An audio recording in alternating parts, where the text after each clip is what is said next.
இனி வீட்லயே பானிபூரி செய்யலாம் எல்லாரும். ஆச்சி பானிபூரி கிட்.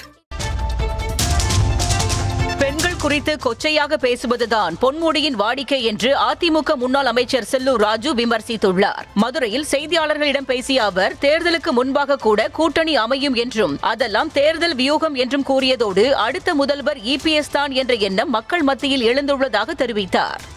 அமைச்சர் பொன்முடி இப்ப மட்டும் இல்ல, அவர் எப்பவுமே பாத்தீங்கன்னா பெண்களை இழிவாக, பெண்கள் மட்டுமல்ல சில சமுதாயம் தாழ்த்தப்பட்ட சமுதாயத்தை பற்றியும் அவர் இழிவாக பேசுவது அவருடைய குணமாக விட்டது.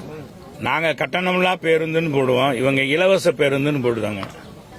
இலவச பேருந்துன்னு அறிவிச்சதுனால பாத்தீங்கன்னா எல்லாம் ஓசியிலே இங்க இருந்து போறீங்க, கோயம்பேடு போறீங்க, பாரிஸ் போறீங்க, அந்த அளவுக்கு ஓசி அப்படின்னு கேலி கிண்டல் பேசினார்.